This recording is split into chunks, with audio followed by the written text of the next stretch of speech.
क्या बन गया सफल आदमी? देखते ही देखते 2023 निकल गया। सोच रहा था कि 2023 में सफल आदमी बन जाऊंगा, लेकिन टाइम पास करते रहे, हो गया, बन गया सफल आदमी। अभी भी टाइम है, 2024 में स्टार्ट करो और 95% आदमी में से निकल करके 5% आदमी में अभी भी समय है, आ सकते हो। अगर 95% आदमी में से निकलना चाहते हो तो ये कहानी जरूर सुनना पूरा। ये एक बुजुर्ग व्यापारी की स्टोरी है। ये तुम्हें यह सिखाएगा कि कैसे एक सफल व्यक्ति बन सकते हो 2024 में। अगर सफल आदमी बनना चाहते हो तो ये वीडियो को पूरा देखना, स्किप नहीं करना, नहीं तो पूरा सालों साल तुम स्किप करते रह जाओगे। ऐसा ही 95% आदमी में से रह जाओगे। तो चलो स्टार्ट करता हूँ। अगर कहा जाए कि सफलता किसी व्यक्ति को चुनती है तो यह गलत भी हो सकता है, लेकिन अगर हम कहें कि किसी व्यक्ति अपनी सफलता और असफलता को चुनता है तो यह बिल्कुल सही होगा, क्योंकि एक सफल व्यक्ति कई बार प्रयास करता है, लेकिन एक सफल व्यक्ति सफलता मिलने तक प्रयास करता है और आखिर में सफलता उसके कदम चुनती है। आज एक ऐसी स्टोरी बताने जा रहा हूँ जिससे अगर आप बिजनेस में नए हो तब भी आपको बिजनेस की काफी हद तक समझ आ जाएगी। यह कहानी नेटवर्क मार्केटिंग बिजनेस और अन्य बिजनेस या फिर कहे कि हर जगह काम आने वाली कहानी है। यह कहानी हमें बताएगी कि नकारात्मकता से भी सकारात्मक नजरिया कैसे रखते हैं। एक बुजुर्ग व्यापारी था जिसके 2 बेटे थे और उनके दोनों की शादी हो चुकी थी और दोनों लड़कों के बच्चे थे। उस बुजुर्ग व्यापारी की मार्केट में मिठाई की बहुत बड़ी दुकान थी। उस दुकान पर उसके दोनों बेटे भी काम करते थे, जो अपने पिता की मिठाई की दुकान चलाने में मदद करते थे। उनकी दुकानें पूरे मार्केट में सबसे अच्छी चलती थी। उस बुजुर्ग व्यक्ति को पूरा शहर जानता था और उनकी बहुत इज्जत करते थे। एक समय की बात है जब दिवाली का समय था। उस समय की उनकी मिठाई की दुकान पर बहुत भीड़ रहती थी, क्योंकि सीजन था। उनकी दुकान पर एक व्यक्ति आता है और उससे मिठाई खरीद लेता है और जाने लगता है। तो वह बुजुर्ग व्यक्ति उस व्यक्ति को कहता है, साहब मिठाई के 500 रुपए तो दे दो। व्यक्ति ने बोला, पैसे तो दे दिया, और कितने पैसे चाहिए? बुजुर्ग व्यक्ति बोला, साहब अभी अपने पैसे नहीं दिए। व्यक्ति बोला, अरे बुड्ढे पागल हो गया है क्या, तुझे पैसे दे तो दिया।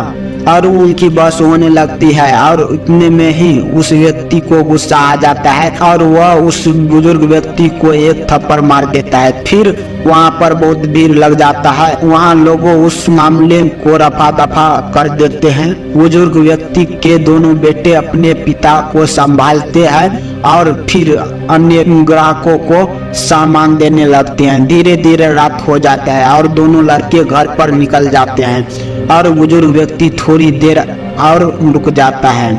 काफी समय निकलने के बाद अब बुजुर्ग व्यक्ति अपने घर नहीं आता है, तो दोनों लड़कों को चिंता होने लगती है कि आज तो जो भी कुछ हुआ अच्छा नहीं हुआ, कहीं बाबूजी कुछ गलत काम न कर ले, इसलिए वह उन्हें ढूंढने के लिए निकल ही रहे थे।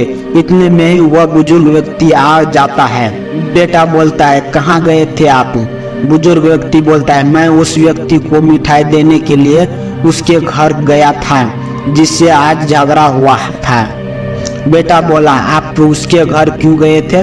बुजुर्ग व्यक्ति बोला, आज मैं तुम्हें बताता हूँ कि बिजनेस कैसे किया जाता है। बेटा बोला, मतलब?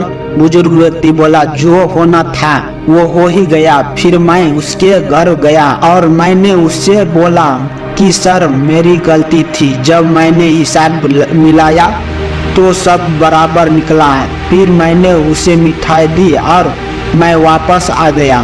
बेटा बोला, एक तो उसने मिठाई के पैसे भी नहीं दिए और आप उससे घर जाकर माफी मांग कर आ रहे हैं। बुजुर्ग व्यक्ति बोला, तुमने बिजनेस करना तो सीखा ही नहीं। अगर आज मैं उनके घर नहीं जाता तो वह दूसरी जगह से मिठाई खरीदने लगता और पूरे मार्केट में हमारी बुराई करता, जिससे हमारी दुकान की वैल्यू गिरती। लेकिन अब वह हमारी बुराई नहीं करेगा और हमारे पास ही मिठाई खरीदेगा। बेटा बोला, लेकिन हमारा जो नुकसान हुआ उसका क्या? बुजुर्ग व्यक्ति बोला, उसको जो करना था उसने किया, लेकिन अब धीरे धीरे उससे पैसे कैसे निकालना है ये तो मुझे पता है। अब वो आएगा तो हमारे पास ही।